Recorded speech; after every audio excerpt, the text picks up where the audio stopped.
This picture you're about to see is the first cinematic study of the preparation, arrival, and establishment of permanent cover for secret agents.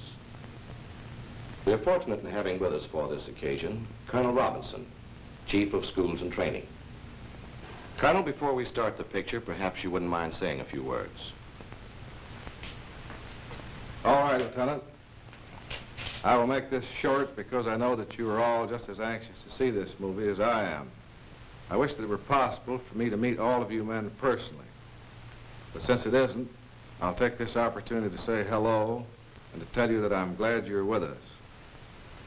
Many of you are going to desks in this country or to assignments in neutral countries where you may not be faced with the problems portrayed in this film. But if this brings you just a little closer to those men who are going into the hottest spots, I hope that it will help you to do a better job. This picture does not presume to give you all of the answers, of course. I do think, however, that it will provide a foundation on which to do your own building. For after all, no war service provides a greater scope for individual initiative and imagination than this job for which you have volunteered. All right, Lieutenant, take it away. Thank you, Colonel. Okay, Al, let it go.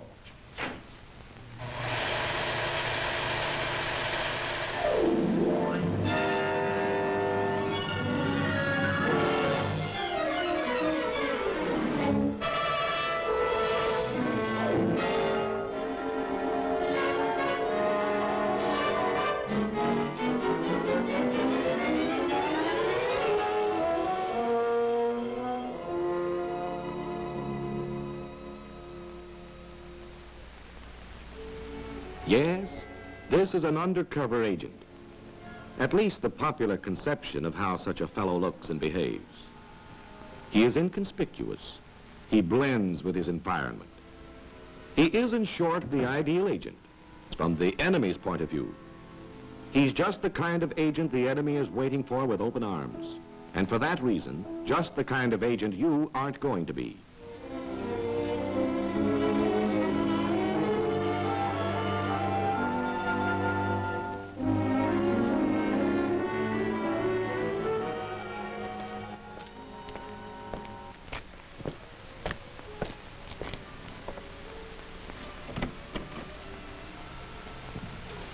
Student Al?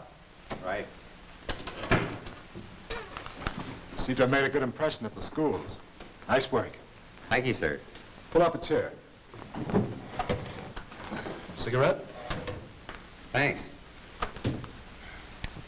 I think you were told something about your assignment before you went to E, weren't you, Al? Yes, to obtain intelligence on aviation production and the position of vital targets in the capital district of enemy area. Correct. You're to set up an intelligence organization which will gather information for an SO operation. Are you set on your cover? Not definitely.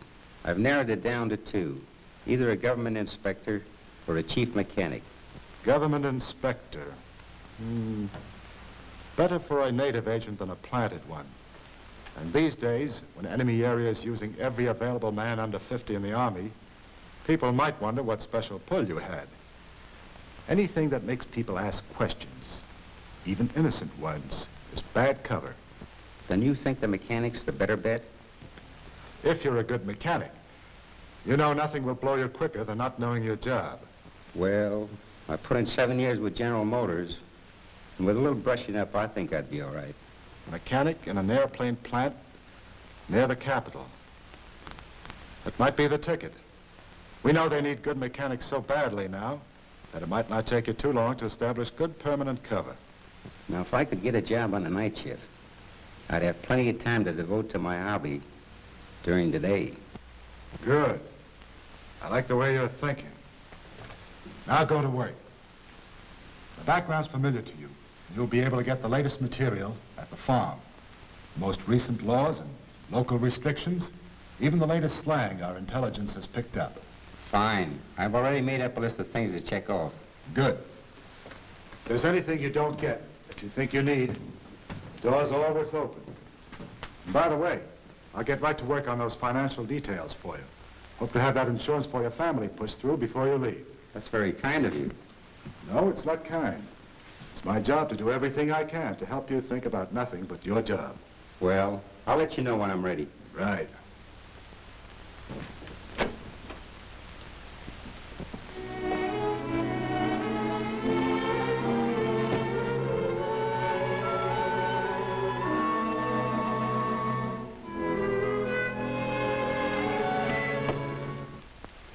Good morning. Good morning. I'm student Charles.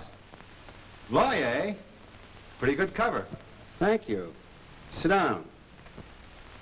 I'm going over your evaluations from the schools. Oh, that stuff. I spent enough time on the other side to know my way around. That's what you told him at E after they took your pants off at the Thursday night round table. If you set me down in a real spot, it'll be another story. We're considering you for a real spot.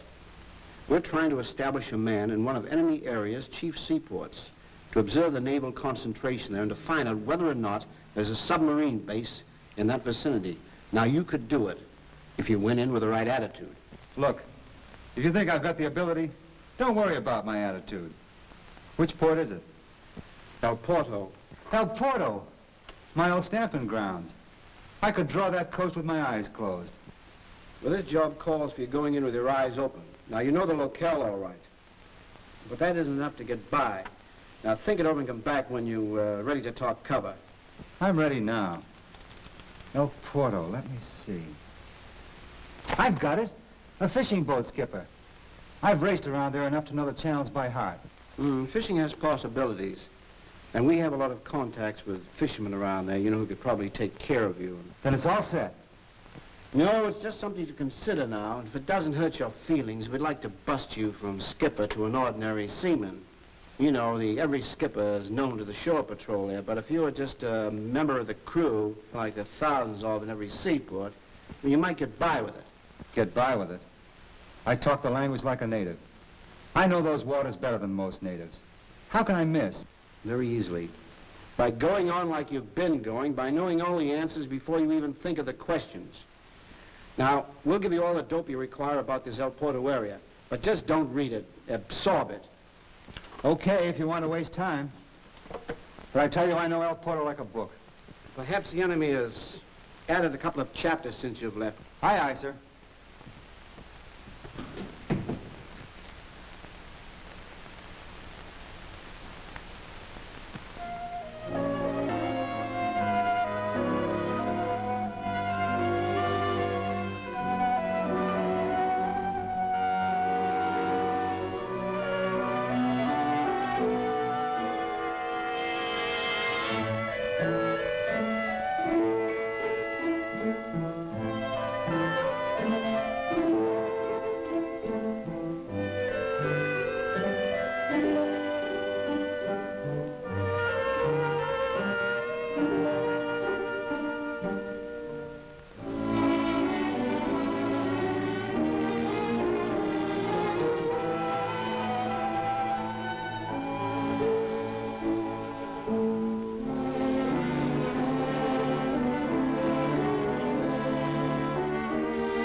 So you're all set on your story, eh? Well, I'd like to try it out on you. All right. Shoot. Let's see how closely it conforms to your own life. And don't forget, I'll be watching for errors as closely as an enemy police officer. Here it is. My name is Albert Horn. Both my parents were born in enemy area and had lived in Detroit for 5 years when I was born there in 1903. I was in Detroit until 1913 when my mother died. And I was sent back to live with my aunt and uncle in the capital of enemy area. I graduated from the gymnasium in 1920 and went to work in my uncle's bicycle shop. In 1924, I went back to Detroit and worked as an apprentice in the Ford plant. In 1926, I transferred to General Motors, where I worked as a machinist until 1931. From 1931, I was on relief until 1936, when I went back to my old job at General Motors. Just before my home country went into the war, I felt it was my duty to return there and serve in any way I could. Arriving there on the U.S. tourist passport, I volunteered with the engineers. And then, after a year and 3 months in the Army, I'm discharged with a bad back. Ever had a bad back? No, but I thought I could fake it. Never say anything you can't prove. Why not make it sciatica?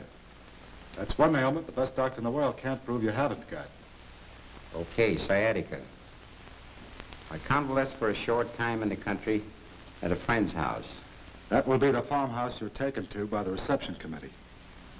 And then when I'm directed to find employment in an aircraft factory because of my technical experience, I come to the capital and make arrangements for an interview with the superintendent of the Falcon plant. Sounds all right, Al. That story ought to stand up.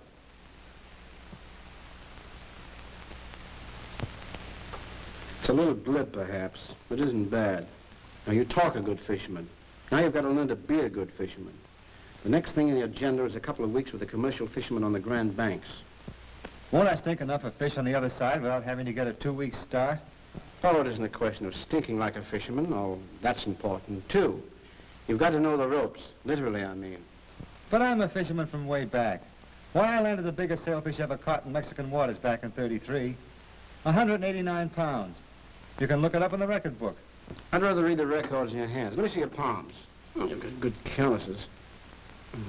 I think a couple of weeks of salt water and hard work will really get you in shape. But I've got to have some relaxation. After all, I'm not going abroad for my health. And it's my neck. Now, that's where you're wrong. Once you join our team, it isn't a question of your own neck anymore. Those brains of yours are a vital connection point in our system of intelligence. When one fuse is blown, the lights go out all over the house. So, we're just as interested in safeguarding that neck of yours as you are.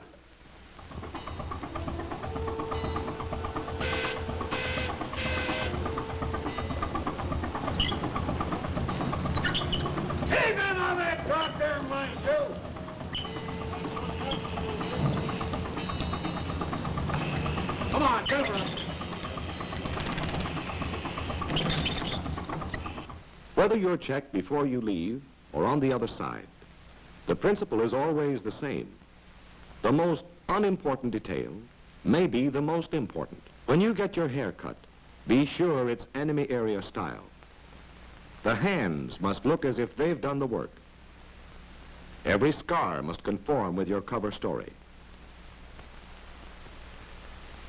Clothes may not necessarily make the agent, but they surely break the agent if they aren't checked and rechecked. That's an enemy area cut, all right, but it's too expensive for a mechanic. Well, that's the type of coat you would wear, but there aren't any left. That's right. The Army got all the heavy coats in the last winter drive. How about that one? I think this raincoat would be better. Every piece of clothing is examined for the right labels, the right laundry marks, the proper amount of wear and tear. Every toilet article examined minutely. How about this razor? They use straight razors over there now because of the shortage of blades. Even if your papers have been forged by experts from the most recent enemy area documents, proof them yourselves. Just a minute. This Army discharge reads Alfred Horn. Everything else is Albert Horn. Nice eye, Al. Just want to see if you're on the ball. You don't have to worry about the rest of those papers. Even the texture and watermarks have been duplicated. Just as important as your official papers, and more subtle to select, are your casual effects, the odds and ends you happen to have with you that may be more convincing to the enemy area police than your identification and travel permit. The stickers on your suitcase, a handful of cigarettes, a train stub, an old address book, a letter addressed to you as a private in the Army from a girl in the town you're going to, and a snapshot of her with you in an enemy area uniform. Details, each one a thread woven into the pattern of your cover story. How many cases of blown cover you studied were due to neglect of some insignificant detail of cover that didn't seem worth checking a second time? I've got 6 jolly, jolly 6. I've got 6 to last me all my life. I've got a 2 to spend, and 2 to lend, and 2 to take home. This is German Agent X. He landed in Canada from a submarine 2 days ago. So far, he's doing all right for himself. His landlady believes he's a war worker from out west in British Columbia.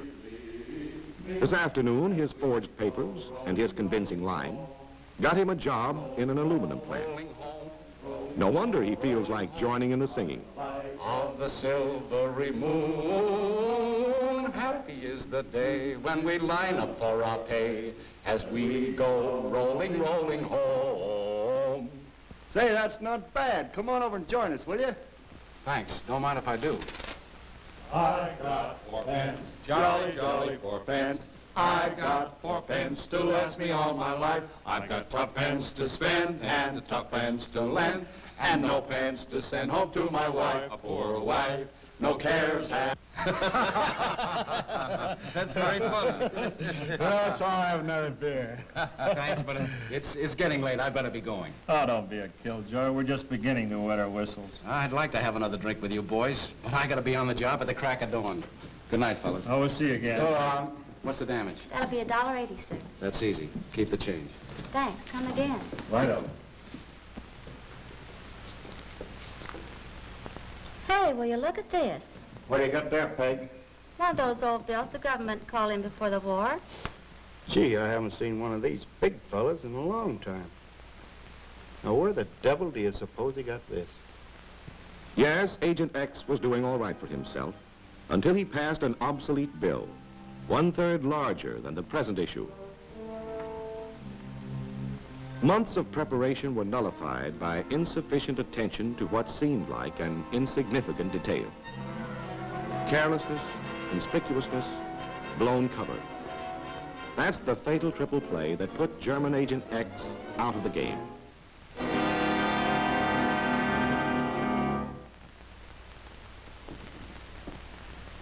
Agent Y was a smooth operator, a Spanish phalangist who had turned in a good job for the Nazis in Mexico before moving on to Los Angeles to incite Mexican youths against other Americans and recruit the keenest of them into an espionage organization.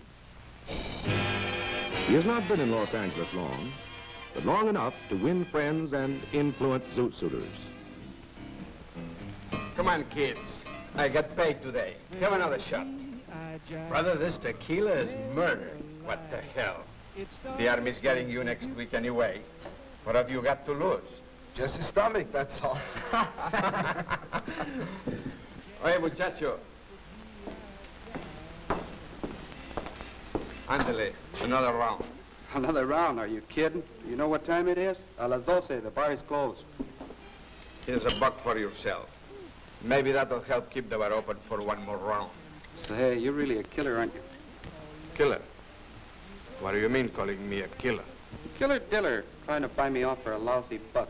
When the state commission finds me $500 for selling after hours. Oh, I see. Killer. That's an expression you use, eh? Say, how long you been in L.A.? Oh, I don't know, 3 or 4 years. Where'd you live before that, Juanito? San Bernardino. Come on, let's get out. What's the nickname for San Bernardino? What is this, a 3rd degree? Since when do customers have to answer questions by stupid waiters? Vamos, muchachos.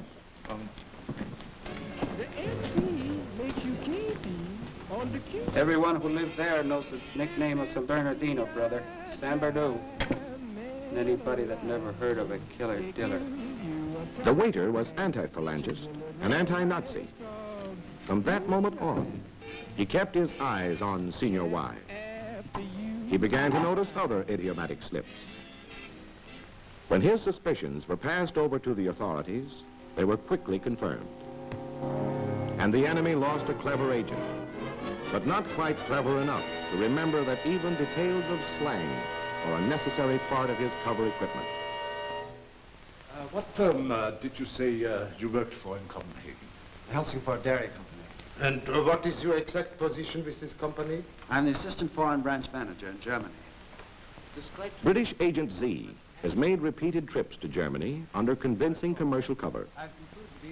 Even when he was picked up for making a somewhat suspicious call to Copenhagen, his story was unshaken. And the way he was presenting it was even beginning to influence the expert interrogators of the SS. Christian Dairies Incorporated. And what is the address of this company in Copenhagen? Gentlemen, I'd be very glad to answer your questions all day, but I have a good many business details to complete before leaving your city, and I'm quite sure you have many more important things to do. One moment, please. We are not interested in persecuting Danes. Security police is not an organization of persecution. It is an organization that protects you against the enemies of the state. If you are guilty, you will not escape us. If you are who you say you are, you have nothing to fear from us. Then I have your permission to leave? Yes, you may go. Thank you. Pardon me, Captain.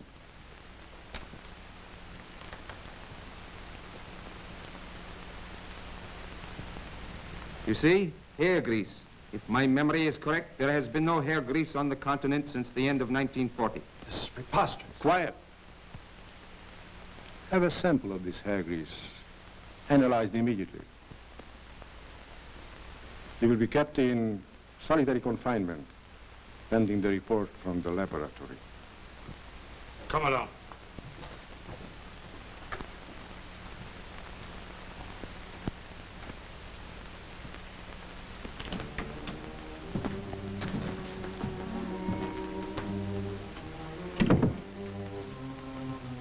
So you have not been in England since 1938, eh? Then how do you account for the fact that this hair grease is a British product which has been applied? A first-rate cover story, and an excellent man, destroyed by a few drops of hairdressing, thoughtlessly rubbed into his hair during his last trip to England a few days before. Months of training, final weeks of thorough briefing, and our agents are ready for the second leg of their journey, on to base country. Charles in a heavy bomber under temporary military cover, while Al crosses as a private on a common transport. In a fashionable apartment in a base country capital, Al locates his desk.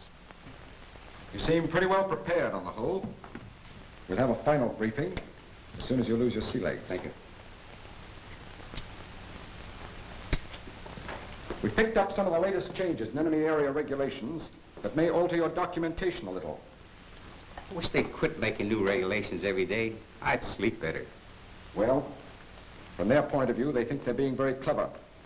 They keep changing the rules every 5 minutes. A newcomer can't stay hidden very long, theoretically.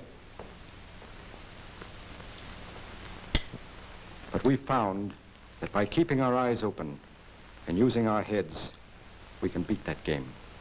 For instance, don't go into a strange bar and order the first thing that pops into your head. Your favorite poison may be on the verboten list that day. Look around and see what the others are drinking. Then if you're stuck, appear undecided so long that the waiter will suggest something for you. Mm-hmm. Just remember, this is no suicide mission. It's a 24-hour-a-day job with the odds all in your favor. And to make sure of that, I always tell my men to take out life insurance. I think that's been taken care of back in the... No, I mean your own personal life insurance. By leaving open some avenue of escape in case things get too hot for you. Study your means of exfiltration just as carefully as infiltration. I've known men who were expert drivers in first, second, and high, but who never knew how to go into reverse. Don't worry. I'm not the hero type. Good. But just how do you go about leaving this avenue of escape? Well, in the first place, have a cover story ready for that emergency exit. As soon as possible, hide a cache of money somewhere. And when you start building your organization, keep contacts whose only function is to help your getaway. In other words, when I buy this ticket to enemy area, you want me to make sure it's a round-trip ticket. In another base country, Charles is concentrating on last-minute details of his infiltration into enemy area.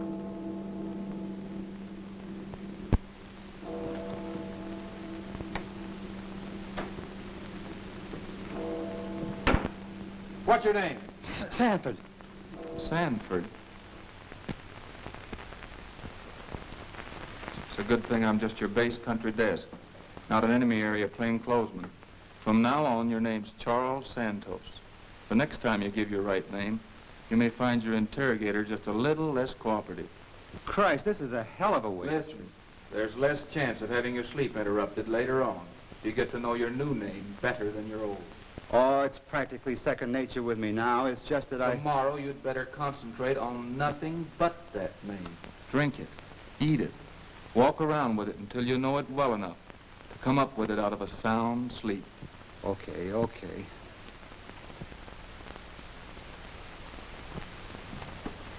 Good night, Charles Santos.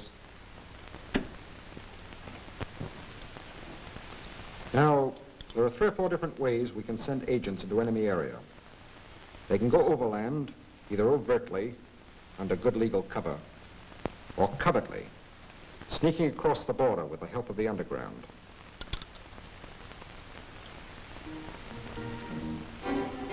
An agent traveling overtly would have to pass as a national from a neutral country under some sort of commercial cover. When you're crossing a border this way, you should not only act as if you have nothing to hide, you should actually have nothing to hide. Don't bring compromising materials or messages through these controls. They can be sent to you more safely by other methods once you are established in enemy area.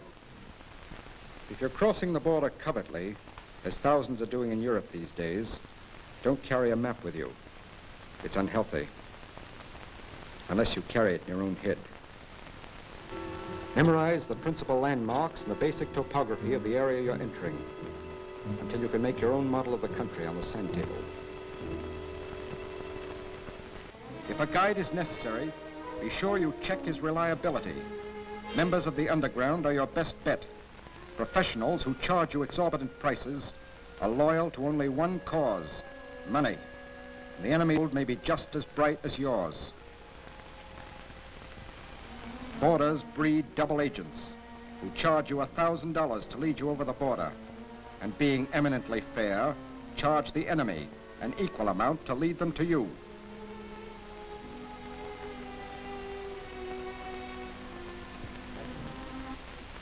If you're worried about doubling back on yourself, use your ingenuity in fashioning an impromptu chart of your course, camouflaged as harmless doodling.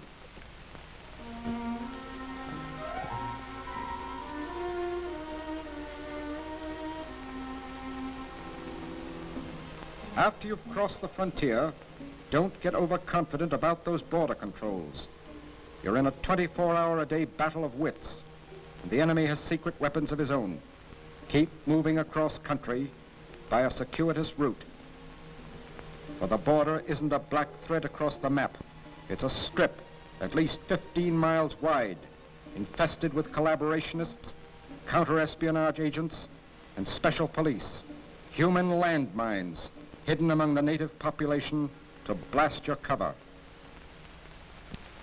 And finally, when you reach a town far enough inland, don't enter it from the border side. Circle around it and enter it from the other side, as if you were coming from the interior. But as I understood it, I was going in by plane. Yes. In your case, it will be safer and faster to drop you by parachute.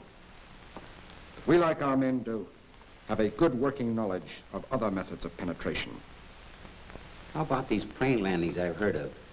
Naturally, when we have a field that we can land on safely without being discovered, it's more efficient. We can pick up an outgoing agent at the same time, for instance. But the only place we can land on safely now is guerrilla territory. How low is this plane going to be when I jump? Maybe it would be a good idea for you to sit down with a pilot who's going to fly you in. He'll give you the dope on just how it's going to be.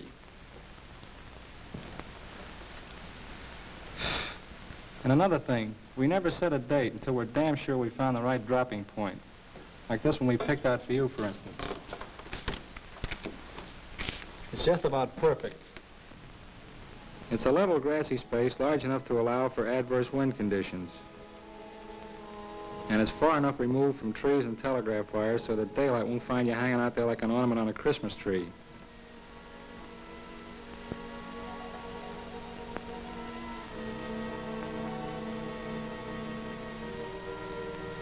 It's 15 miles to the nearest anti-aircraft setup, and my buddies will create a little diversion over there to keep their minds off us until we've set you down. There's a river running closely that I can follow practically all the way in, and a couple of little lakes on the other side that make pretty good landmarks to help me spot the place in the moonlight. About a mile away from the dropping point, there's a safe house, owned by a peasant working with us. The liaison chief will be there waiting for you.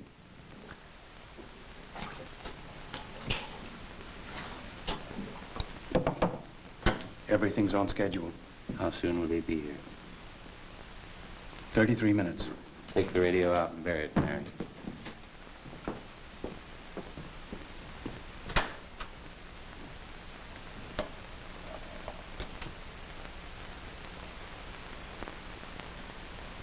The container being dropped with Al is bulky evidence of Al's arrival, unless it can be buried deep enough and fast enough. For empty containers, buried instantly, tell no tales.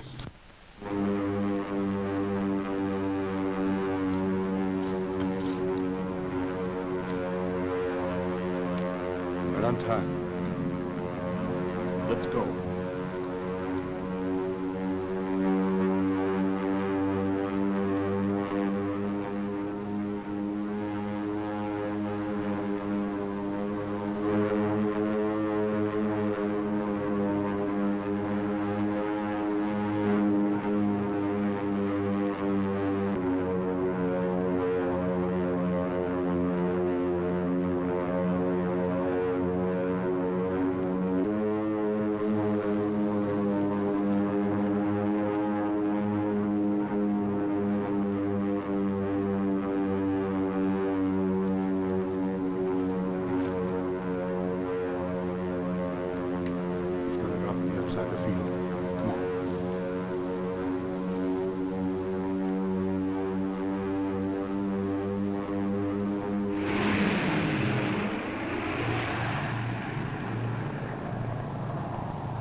Any broken bones?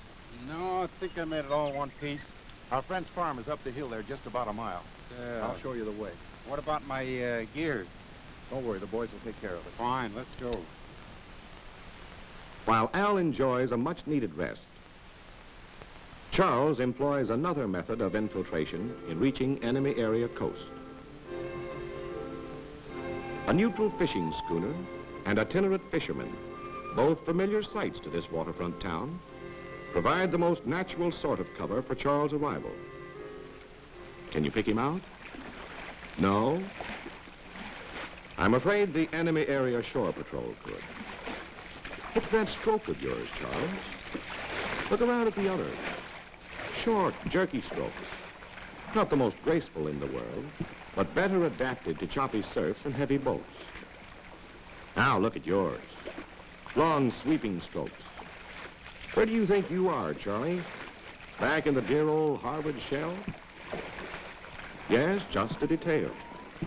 But the kind of detail the enemy shore patrol is watching for.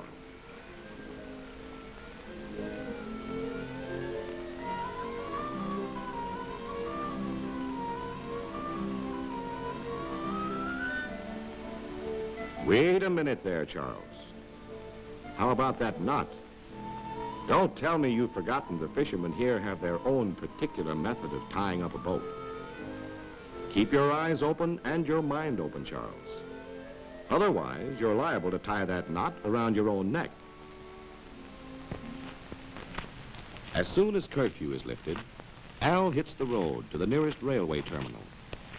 Ask him where he is coming from, and he'd say, from the farm where I was convalescing after I was evacuated from the bombed city of Coburg. And where was he going? To Enemy Town, to visit my fiancée and try to get a part-time job until I'm strong enough to get into a war plant.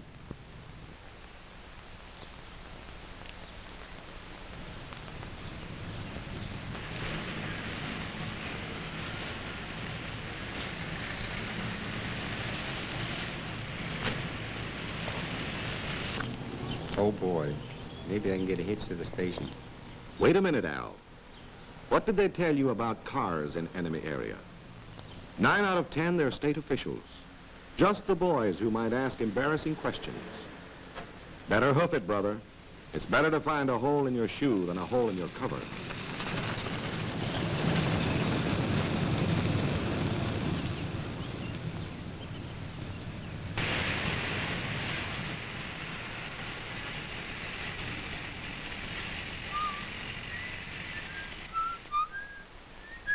That's right, whistle. Be as natural as you can. For just a second. What's that you're whistling? Wait till the sun shines, Nellie? That's better. A Viennese Waltz. They weren't kidding when they told you at the schools that this was a 24-hour-a-day job. Even what you whistle has to conform to cover.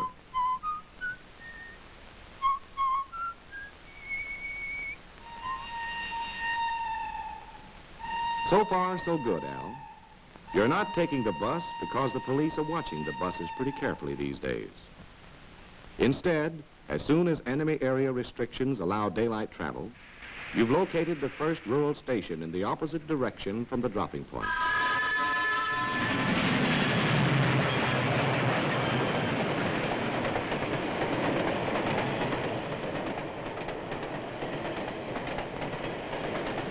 Travel permits.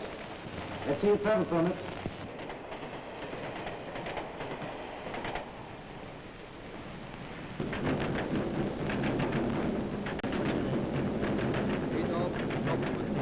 That's it, Al.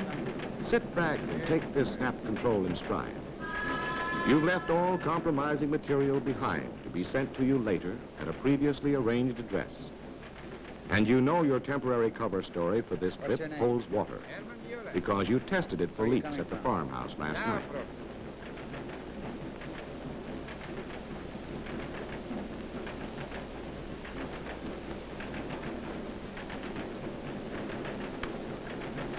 What's your name? Albert Horn.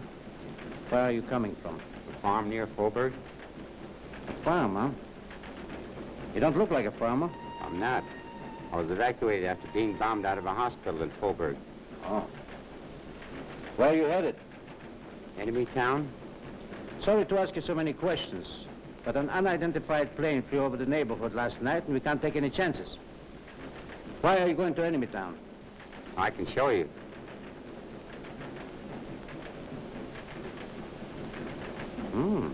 Not bad. My fiancée.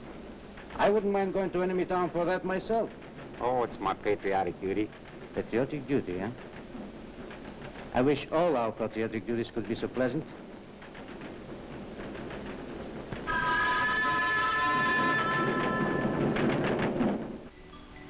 In Enemy Town, halfway between the dropping point and the capital, Al heads for the address he was given by the liaison chief.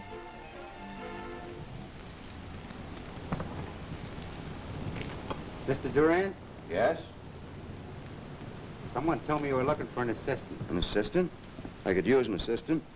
How much experience have you had? I was a mechanic in the Army, 2 years in the tank corps. Good. I've been looking for a man with your kind of training. Then I'm your man. Got your work clothes with you? Right here in my bag. Good. Come on inside and I'll start you right to work. Thank you, sir.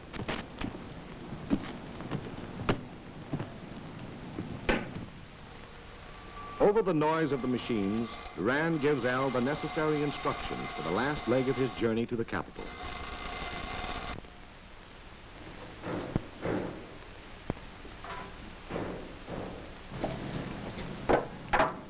No, not like that. You're throwing away too much. Nowadays, they take 4/5 of our catch. So we use this for chowder. The foreman sees you throwing this away and may wonder where you were when he warned you about it 4 weeks ago. Oh, I'll just tell him I was out of town that day for my old lady's funeral. I can see you're a very brave man. If you don't mind my saying so, you're too spirited. Look at these fellas around you. They are half dead with hunger and sadness. Must work twice as hard for half as much. Their sons are taken away from them, and their children die. Their will to live is very weak. Only men like us are not broken yet, but they must appear beaten too, so as not to stand out from the others. Remember the agent's first commandment, Charles. Don't be conspicuous. Good cover doesn't come automatically with the right clothes. You must put on a new attitude, a new disposition, to fit those foul-smelling baggy pants and the old boots. The best cover story in the world won't protect you if you cannot live that cover.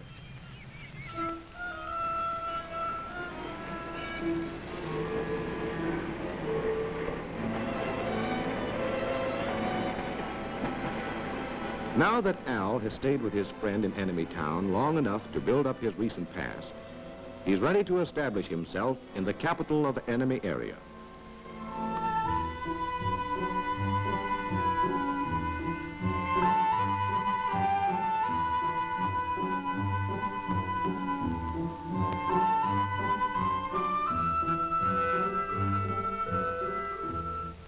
Here it is, a big city. Where do I go from here? Geez, I better look like I know where I'm going. Provisional quarters. What did they tell me about this back at the schools? Provisional quarters.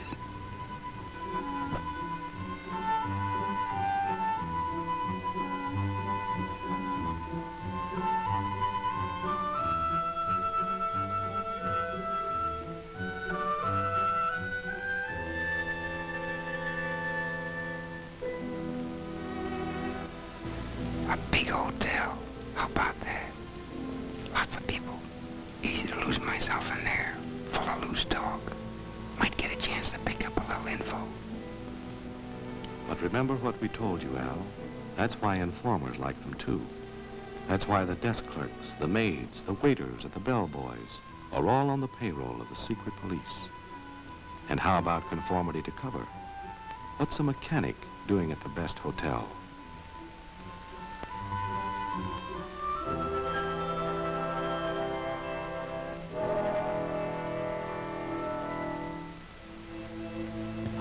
A paying guest with a family. That's a possibility. The sort of thing a fellow like me might look for after being laid up. And if the family turned out to be sympathetic.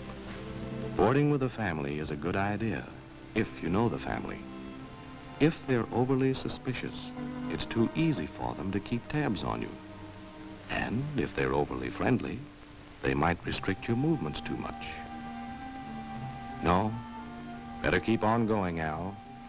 But keep it in mind when you're ready for permanent quarters. A lodging house. That's the sort of place a mechanic might go. And there's too many of them in town for the cops to check them all. I want you to recognize the fact I'm running a respectable house I am. The nerve of him bringing that hussy right upstairs. Forget that talkative landlady, Al. She'll be watching you like a hawk.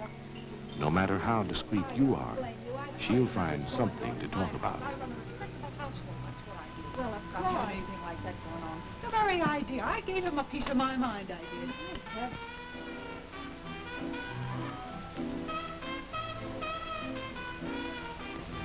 Now here's an idea. A streetwalker's apartment. The most natural thing in the world. No register, no questions asked.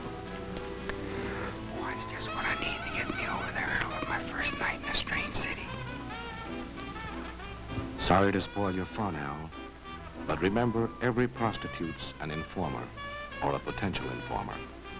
And that's a good reason for staying out of brothels, too. Plus the fact that l'amour is constantly being interrupted by snap controls. How about this? Might be something to tide me over. A migratory clientele. Sailors coming and going at all hours. Would give me lots of freedom of movement. But the merchant marine's a breeding ground of political resistance, attracting agent provocateurs and snap controls. And again, conformity to cover. Would a respectable craftsman pick a dive like this?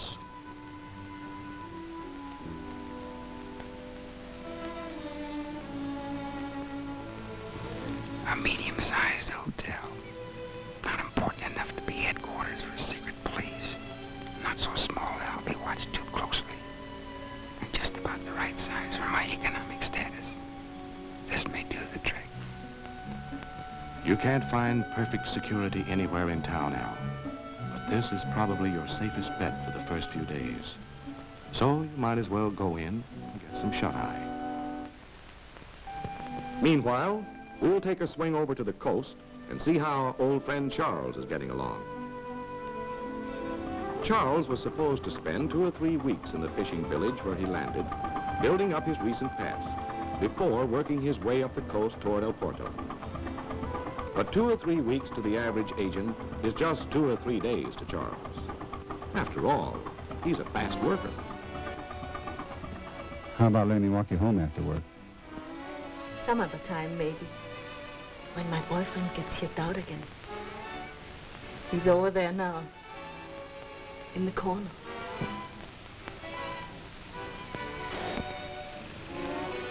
He gets sort of jealous sometimes. Submarine, eh? Well, what does he look like? This is kind of a hangout for them, isn't it? You better drink your beer. All right, all right. Any idea how soon you'll be shipping out again? Say, for a fisherman, you ask an awful lot of questions. Tell the truth now. You wouldn't like me to sit around here like a clam. No, I guess not. I get kind of tired looking at these fishermen hanging around here like a lot of sour apples. But you're sort of different. Oh, I better get back to my sailor now. He's got his eye on me.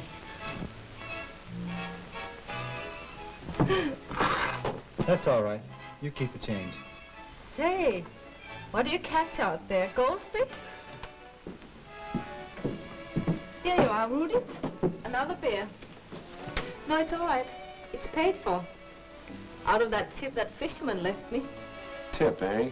What's a fisherman doing throwing his money around? Probably another one of those black market bugs. Oh, I don't know. He seemed honest enough. He really is an interesting fellow. Interesting? You must have drunk too much of your own beer. Why, all these stupid fishermen are the same. Not this one. He seems a lot smarter than the others. Well, he better not get smart with you.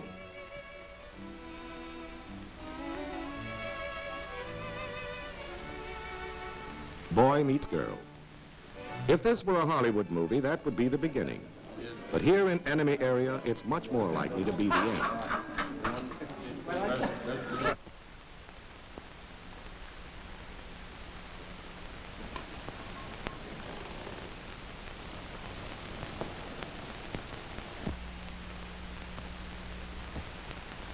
What's the matter, Al? Have a bad night? Getting jittery? Don't let it get you down. Sooner or later, it happens to the best of them. You can handle it.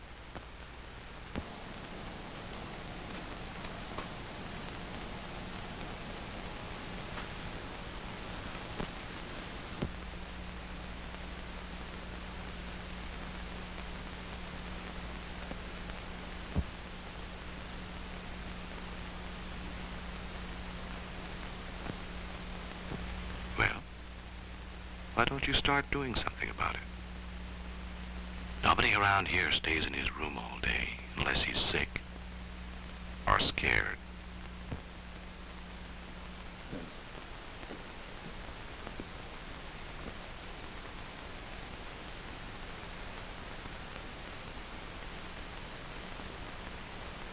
Looks okay.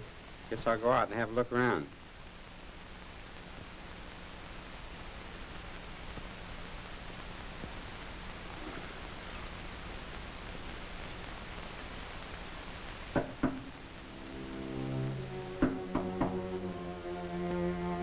Go ahead, answer it.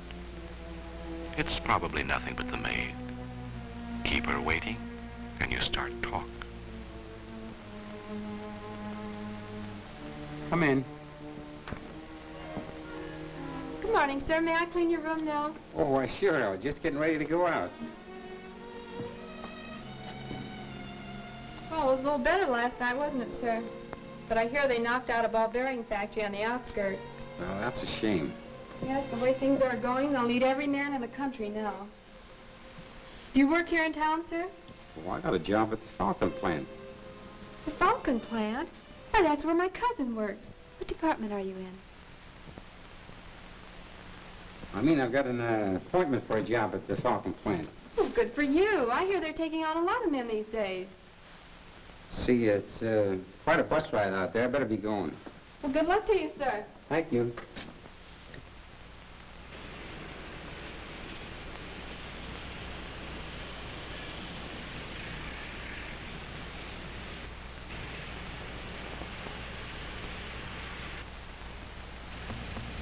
Wonder if they see anything strange about me. Jesus, a policeman. My God, I think he's going to stop me. Don't get jittery, Al. Remember what we told you. If something frightens you, don't run away from it. Turn and meet it. Easy does it now. Pardon me, officer. Do you have the right time? 10:35. Thank you very much.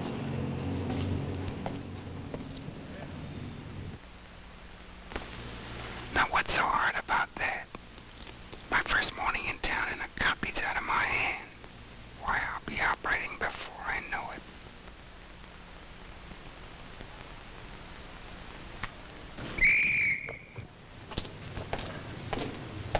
Don't you know you shouldn't throw things in the street? I'm sorry, sir. I guess I forgot. Forgot?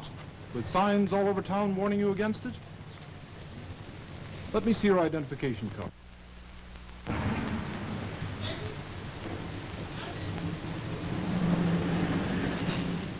Pick it up. In future, observe the regulations. Yes, sir.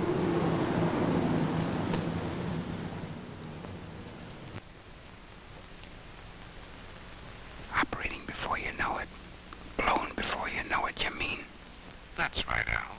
An overconfident agent doesn't have to look for trouble. He'll find it just as surely as Student Charles.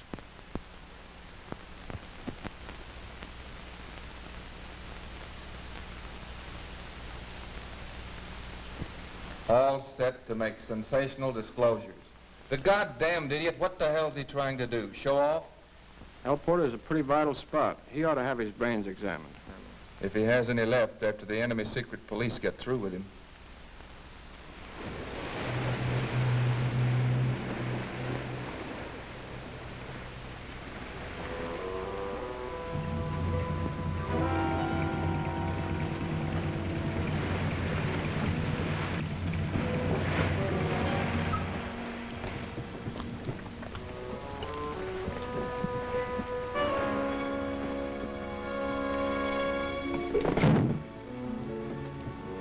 Who's there? Give the password. Who's there?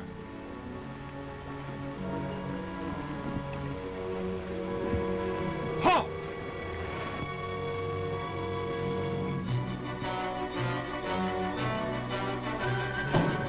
Halt!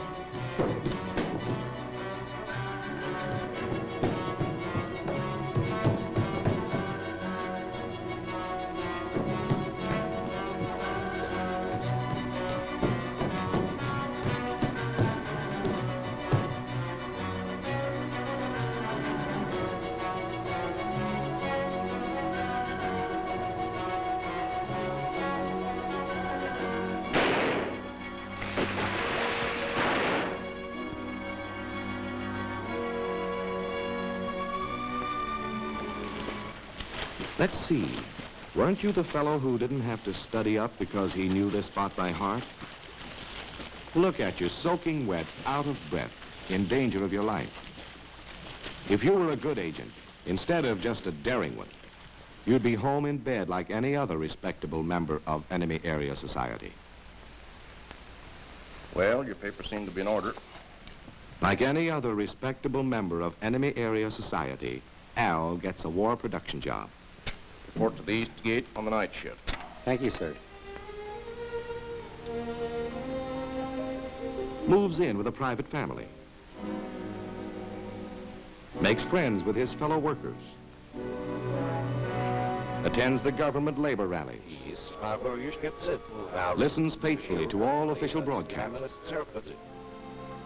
Receives praise from the foreman as a conscientious workman. Takes a stroll through the park on his way to his job on the night shift, like any other respectable member of enemy area society.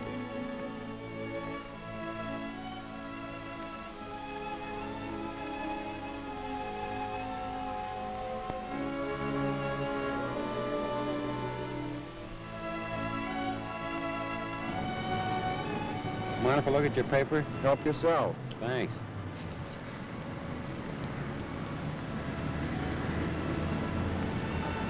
Say, I see we shot down 12 more of their bombers last night.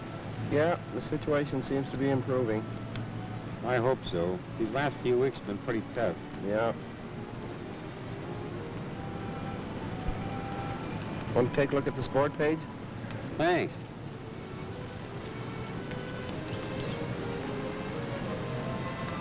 Say, the champion's going to try to make a comeback after all. I thought he was all finished after they shot him down on the Eastern Front. Just a couple of enemy area citizens having a harmless conversation on a park bench. At least that's the way it looks to passers-by. But this casual conversation covers the first meeting between our agent and the cutout, who will carry his first message to the WT man to be radioed from enemy area.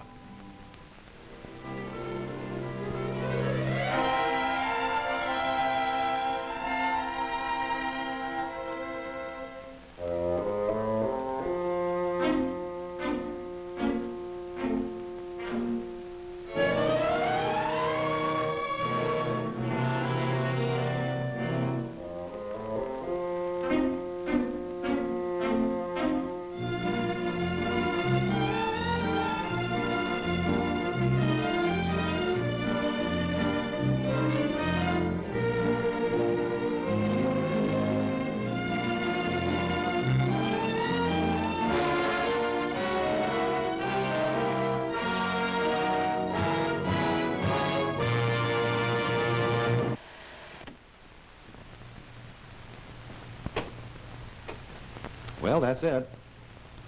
It may not make super agents out of any of you, but we thought it might stimulate some interesting discussion. Its main value, it seems to me, is in orienting you toward the type of work you will be doing. As Colonel Robertson has told you, it is not an attempt to teach specific techniques, but merely to present in a little more realistic form the basic concepts and general principles which apply to all undercover and semi-cover activities, even in neutral countries or in the Far East, where specific techniques would differ greatly from those portrayed here. Of course, very few of you will ever be given missions like the ones Al and Charlie had to tackle. Most of you will be recruiting, training, or handling agents, or performing those routine service jobs for OSS that seem to have so little connection with our agents in enemy-occupied territory. But every single job, from camp cook to jump master, is a part of the lifeline connecting the agent in the field with his home office. No matter how removed your job may seem, the degree of your conscientiousness in maintaining security can be the difference between success or failure in the field thousands of miles away. And if this picture has shortened the distance between you and the man at the end of the line, it is serving a valuable purpose. But regardless of where you fit into the picture, this film, despite its entertainment value, is really a textbook in disguise. And the value of any textbook is your ability to digest the material to where it is something not merely memorized, but actually transfused into your own thought processes. An analytic discussion of this picture will undoubtedly crystallize and develop many points that had to be skimmed over in a film as general as this. The first question that came to my mind, for instance, was whether the desk man was right in sending Charles to El Porto in the first place. He'd probably justify his decision by maintaining that Charlie's thorough knowledge of the area and his subjective motivation for the job outweighed his personal shortcomings. Or you might, in running this picture again, test yourself for observation of details. Did you notice, for instance, in the scene where Al was sweating it out in the hotel room that first morning in the capital, that he rubbed out in the ashtray a cigarette that had only been half smoked? Well, in a country where cigarettes have become a scarce and precious commodity, wouldn't this wastefulness make him conspicuous? Well, that gives you an idea of some of the things that you and your other instructors can kick around. And each time you see this picture, I think you will find it more instructive and more provocative. All right, now you've got the floor.